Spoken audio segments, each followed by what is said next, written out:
A próxima parada da Expresso Planalto é um transporte ainda melhor para você. Entre as novidades que se encontram em fase de implementação estão a integração das linhas, na qual você pega 2 ônibus com uma só passagem, 8 novos ônibus para as faculdades, 2 ônibus extras para cobrir eventuais atrasos, cobradores em todas as linhas nos horários de pico e monitoramento por GPS. Expresso Planalto Paracatu, tudo de melhor para você. É hora de intensificar o combate ao mosquito transmissor da dengue, zika e chikungunya. Proteja sua família e sua comunidade. Sem ação não tem prevenção. Descarte qualquer objeto que possa acumular água. Não jogue lixo em lotes vagos, bueiros ou vias urbanas. Denuncie focos do mosquito em imóveis ou lotes próximo à sua casa pelo telefone 3671-1139. Faça sua parte. Evite água parada. Sem mosquitos, sem doenças. Prefeitura de Paracatu. Mais trabalho. Novas realizações. Você conhece a cobrança Sicoob? Para escolas, escritórios, fábricas ou qualquer tipo de negócio, o Sicoob tem soluções competitivas de cobrança e uma das melhores tarifas do mercado. Quando pensar em cobrança, pense em quem oferece mais por menos. Pense em Cobrança Sicoob.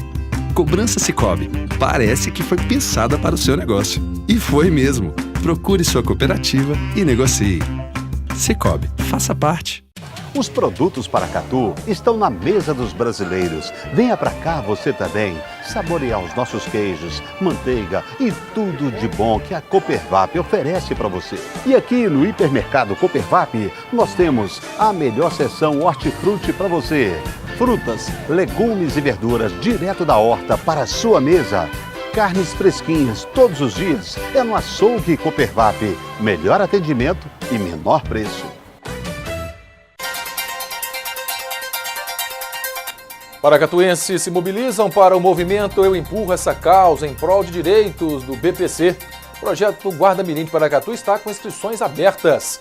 Pesquisa da Universidade de Brasília mostra que em 7 anos, metade dos brasileiros podem perder os empregos para as máquinas e os sistemas de computadores. NASA anuncia que 2018 foi o 4º ano mais quente da história. Chuva deixa 6 mortos, causa deslizamentos e quedas de árvores no Rio de Janeiro. Estudantes da Universidade Federal Fluminense desenvolvem carro de corridas elétrico e com tecnologia menos poluente. Pesquisa revela que sair das redes sociais melhora o humor, porém também diminui as informações sobre política. E ainda veja os gols da Copa do Brasil e da derrota do São Paulo na Libertadores da América. Esses e outros assuntos agora no Minas Brasil Notícias.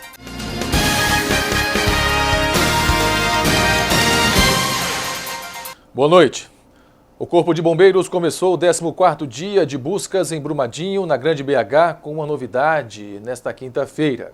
De acordo com a corporação, 250 aparelhos de geolocalização ajudam os militares que trabalham na zona quente. De acordo com o tenente-coronel Anderson Passos, o equipamento permite a localização em tempo real de cada bombeiro que pode solicitar apoio e socorro. Ainda segundo o tenente-coronel, a tecnologia marca, por exemplo, quantos passos foram dados pelo bombeiro e por onde eles passaram. E na Assembleia Legislativa, a primeira sessão plenária dos deputados foi dominada por 2 assuntos: a reforma administrativa e a instalação de uma CPI para investigar responsabilidades no rompimento da barragem da Vale, em Brumadinho. Na primeira sessão ordinária da nova legislatura, um dos principais assuntos no plenário foi a tragédia de Brumadinho. A maioria dos deputados defende a criação de uma CPI para apurar as causas do rompimento da barragem da Vale no córrego do Feijão. A previsão é de que os pedidos sejam analisados logo após a formação dos blocos, que deve acontecer nesta quarta-feira. A CPI deve chegar ao final do seu relatório apontando os crimes que foram cometidos e quem seriam os responsáveis, os indícios do cometimento de crime. E isso que um delegado produz no inquérito policial. Esse é o primeiro ponto que deve ser esclarecido, a responsabilidade criminal das pessoas que estão envolvidas nessa tragédia criminosa. Não pode ser uma CPI de ar-condicionado, é preciso ir aos locais, entender o que as pessoas estão vivendo. Eu estive numa audiência pública promovida pela Prefeitura de Sarzedo nessa segunda-feira à noite. não tem plano de emergência das barragens que estão lá, não tem plano de evacuação, uma série de questões, tem sirene, de novo, né? Toda vez essa história da sirene que nunca vai tocar e nunca vai te retirar as pessoas no momento de uma possibilidade de rompimento. As CPIs, comissões parlamentares de inquérito, são uma das formas do Poder Legislativo exercer a função fiscalizadora. Os deputados que fazem parte têm poderes de investigação próprios das autoridades judiciais, o chamado poder de polícia. Podem, entre outras atribuições, determinar diligências, ouvir indiciados e testemunhas e requisitar informações e documentos a entidades públicas. A comissão não julga e nem tem competência de punição, mas pode propor soluções a órgãos como o Ministério Público, a Defensoria Pública e ao Tribunal de Contas do Estado. Além da CPI, deputados devem retomar a análise de projetos que tratam sobre a exploração mineral no Estado. Um desses projetos, que tornava mais rigoroso o processo de licenciamento, foi arquivado pela legislatura passada. O projeto ele traz uma grande revolução para o setor minerário. Primeiro, porque a gente obriga o setor a utilizar as tecnologias mais modernas e não as tecnologias mais baratas. Essas barragens são feitas dessa maneira porque elas são as mais baratas. E o que a gente quer é que sejam utilizadas tecnologias mais modernas, o que por si só já evitaria a construção dessas barragens, porque o rejeito seria a seco.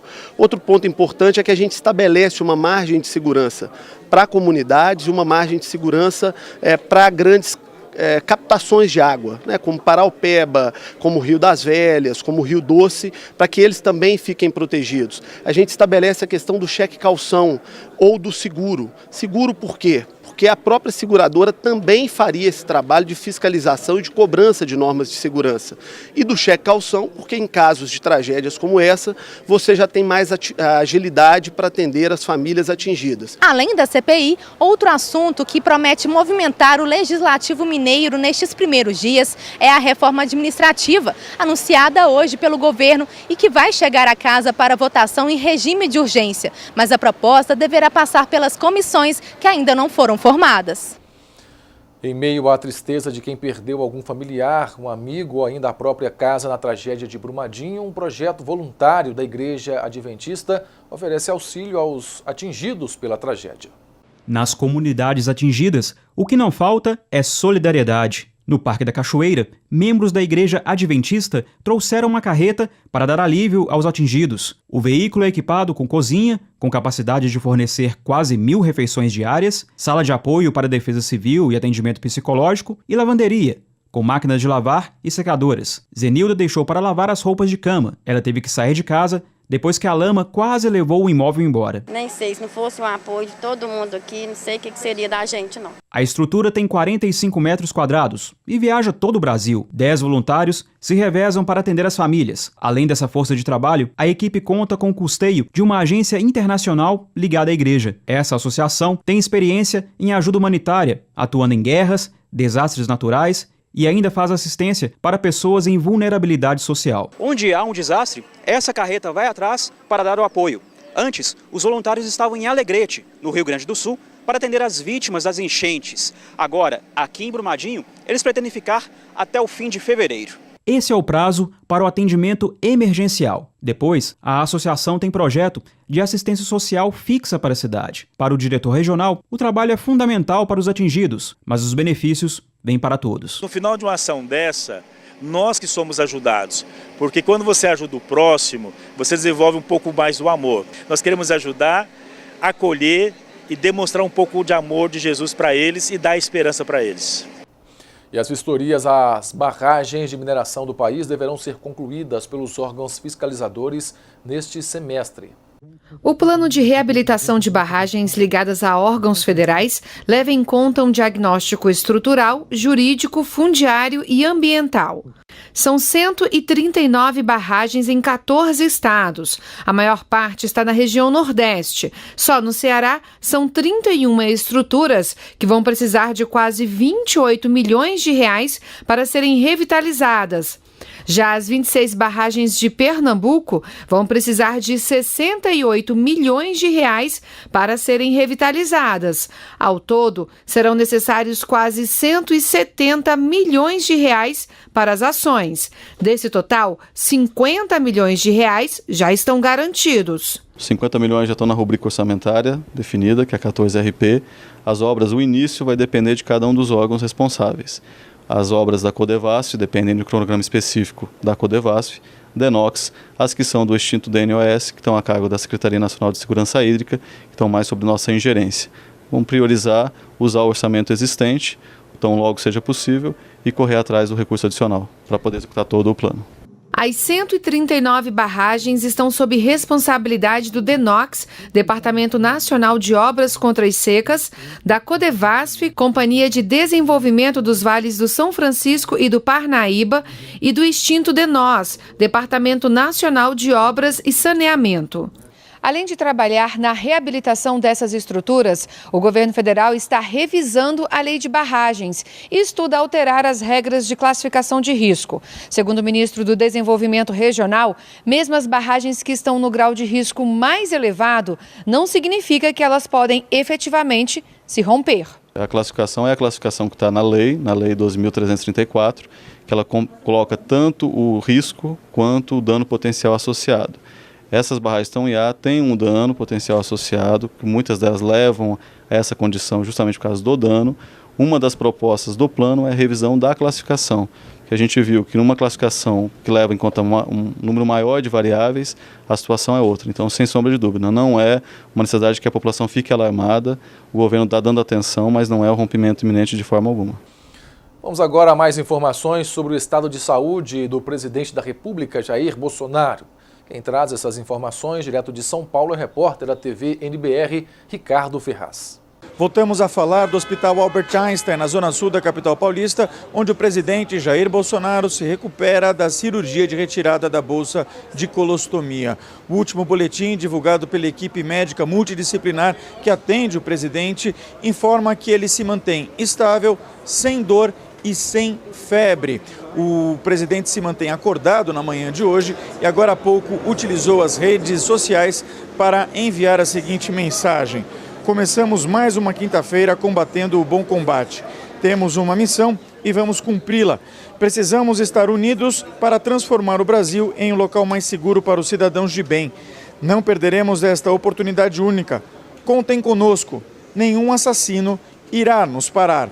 Os exames laboratoriais seguem apresentando bons resultados. Os níveis de glóbulos brancos, que podem indicar ou não uma infecção, por exemplo, permanecem normais.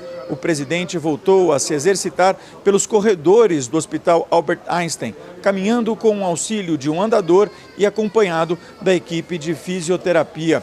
Bolsonaro segue com uma sonda nasogástrica para retirada de líquidos do estômago e também para evitar náuseas. Ele recebe alimentação, nutrição via parental, ou seja, por soro, mas também tem tomado pequenas porções de água para que o intestino retome as atividades normais. Informações que foram prestadas ontem pelo porta-voz da Presidência da República, Otávio Rego Barros, dão conta de que a equipe médica só dará alta para o presidente quando ele estiver totalmente recuperado. Portanto, não há uma data prevista para alta, mas Rego Barros adiantou que o presidente sairá do hospital pela porta da frente e com a cabeça erguida. Por enquanto, as visitas seguem restritas e não há compromissos agendados na agenda oficial. Rego Barros também falou ontem, na entrevista coletiva, a respeito da reforma da Previdência, que é uma das prioridades do governo federal e é acompanhada de perto pelo presidente da República. Vamos ver o que disse Rego Barros a esse respeito. O presidente vai deliberar sobre a Previdência assim que estiver em condições totais de fazer as suas análises, de estabelecer com seus ministros um padrão e um curso de ação que possa, a partir desse estudo, ser indicado, ser elevado, ser apresentado ao Congresso. Então, o tempo desta análise vai depender naturalmente da saída do presidente e saindo pronto, saindo pela porta da frente do Hospital Albert Einstein.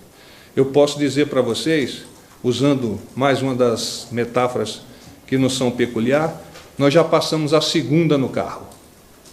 Então, o carro já iniciou o deslocamento e nós já ganhamos uma velocidade a ponto de passarmos uma segunda marcha, e a partir daí a nossa expectativa é de que ele possa tranquilamente obter a possibilidade de dirigir este carro à velocidade cruzeiro. E quem também se manifestou a respeito da proposta da reforma da Previdência foi o ministro da Economia, Paulo Guedes. Nós vamos então direto para Brasília com as informações da repórter Luciana Colares de Holanda. Aqui em Brasília, o ministro da Economia, Paulo Guedes, conversou há pouco com a imprensa.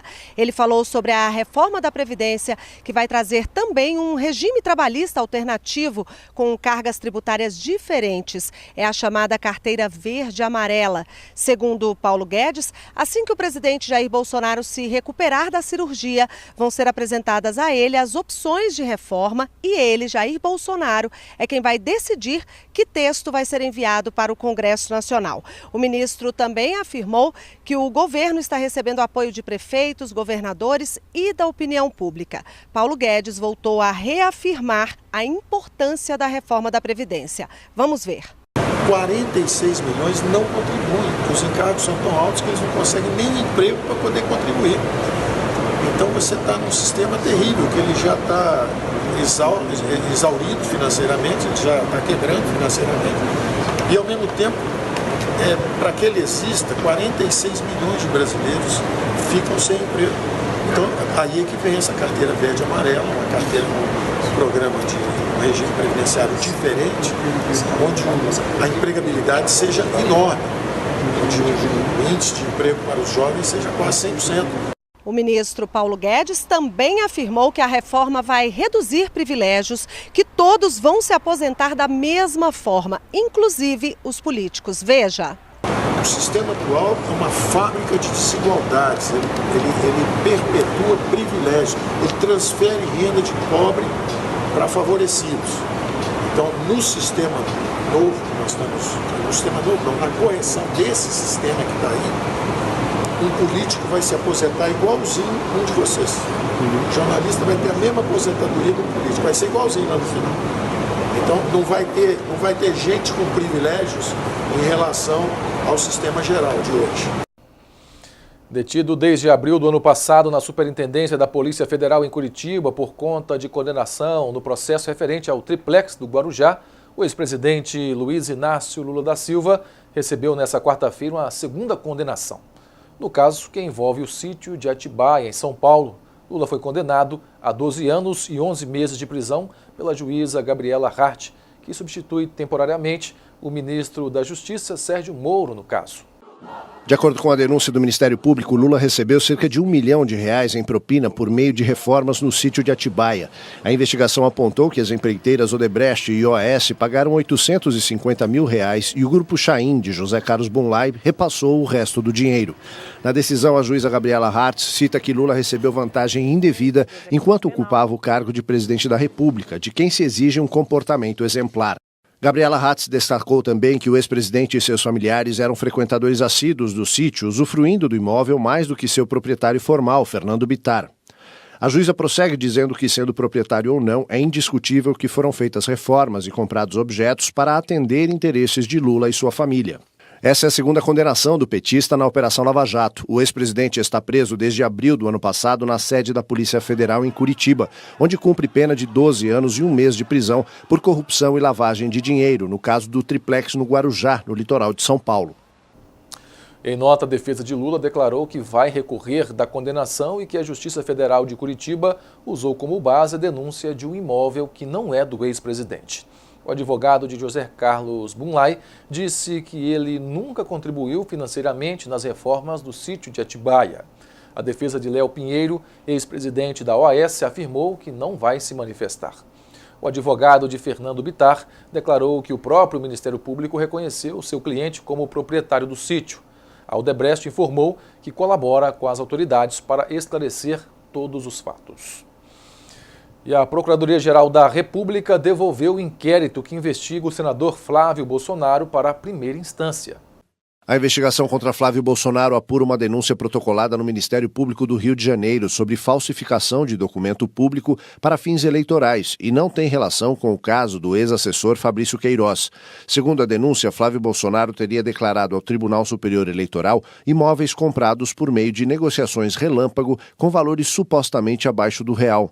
No inquérito, há ainda a citação de que as negociações teriam resultado em aumento do patrimônio do atual senador. O inquérito aberto no ano passado foi enviado à PGR quando Flávio Bolsonaro se elegeu senador. Agora, a procuradora-geral Raquel Dodge devolveu o caso ao Ministério Público Eleitoral do Rio de Janeiro. A procuradora se baseou na interpretação do Supremo Tribunal Federal de que o foro privilegiado só vale para fatos ocorridos durante o mandato. Nos destaques internacionais, com o apoio da ONU, aconteceu hoje no Uruguai a primeira reunião internacional que busca uma solução pacífica para a crise na Venezuela. O secretário das Nações Unidas, Antônio Guterres, expressou apoio ao encontro, afirmando que está a favor de qualquer tentativa em busca de uma saída negociada para a crise venezuelana. A reunião acontece em Montevidéu e é presidida pelo presidente do Uruguai, Tabaré Vázquez, e por Federica Mogherini, representante para assuntos exteriores e política de segurança da União Europeia. E terá a participação de representantes de países da América Latina e Caribe, como Bolívia, Costa Rica, Equador e México, e de 8 países europeus, como Reino Unido, França e Alemanha. Antes do começo da reunião, Mogherini confessou que a missão é difícil e que o grupo de contato assumiu um grande risco porque a situação não é animadora. A estratégia da reunião terá 4 etapas: diálogo imediato, negociação, compromissos e implementação. O objetivo é encontrar uma saída pacífica e democrática que privilegie o diálogo e a paz, criando condições para uma solução completa e duradoura. O presidente venezuelano, Nicolás Maduro, disse que está aberto ao diálogo, apoia o encontro de Montevidéu e aceita o plano de 4 etapas. Porém, o autoproclamado presidente Juan Guaidó afirmou que só vai negociar após a saída de Maduro da presidência. E no Paquistão, a arte popular não está pendurada nos museus ou em galerias, mas anda pelas cidades, percorre rodovias e a bordo de caminhões. As ruas barulhentas e movimentadas de Karachi, a capital do Paquistão, mostram um caleidoscópio de pinturas nos caminhões decorados, que refletem tendências políticas e sociais. A truck art se tornou um fenômeno local, com motoristas orgulhosos de levar em seus veículos pinturas e desenhos complexos. Haider Ali, de 39 anos, é um dos artistas que pintam paisagens, florais ou retratos de políticos ou heróis do país. Ele diz que aprendeu essa arte com o seu pai aos 6 anos de idade. Pintava até onde podia alcançar com o pincel. Acabou fazendo desse trabalho a sua profissão e já ensinou mais de 1.000 alunos ao longo da vida. A prática de pintar caminhões começou há mais de 50 anos no Paquistão, após um artista indiano que pintava murais e afrescos coloridos se mudar para Karachi e começar a decorar caminhões em vez de palácios. Com custo médio equivalente a R$ 1.500, a truck art é um patrimônio cultural do Paquistão, com exposições em vários países. A seguir, NASA anuncia que 2018 foi o 4º ano mais quente da história. Chuvas deixam 6 mortos, causam deslizamento e queda de árvores no Rio de Janeiro. E ainda estudantes da Universidade Federal Fluminense desenvolvem carro de corridas elétrico com tecnologia menos poluente. Nós voltamos já. É hora de intensificar o combate ao mosquito transmissor da dengue, zika e chikungunya. Proteja sua família e sua comunidade. Sem ação não tem prevenção. Verifique lajes e telhados, mantendo-os sempre limpos, desobstruídos e secos. Mantenha tonéis, barris e a caixa d'água sempre muito bem fechados. Lave com água corrente e sabão os potes de água para seus animais, no mínimo 2 vezes por semana. Faça sua parte. Evite água parada. Sem mosquitos, sem doenças. Prefeitura de Paracatu. Mais trabalho, novas realizações. Você conhece a cobrança Sicoob? Para escolas, escritórios, fábricas ou qualquer tipo de negócio, o Sicoob tem soluções competitivas de cobrança e uma das melhores tarifas do mercado. Quando pensar em cobrança, pense em quem oferece mais por menos. Pense em cobrança Sicoob. Cobrança Sicoob. Parece que foi pensada para o seu negócio. E foi mesmo. Procure sua cooperativa e negocie. Sicoob, faça parte. Guia Comercial de Paracatu. Seja visto, seja lembrado.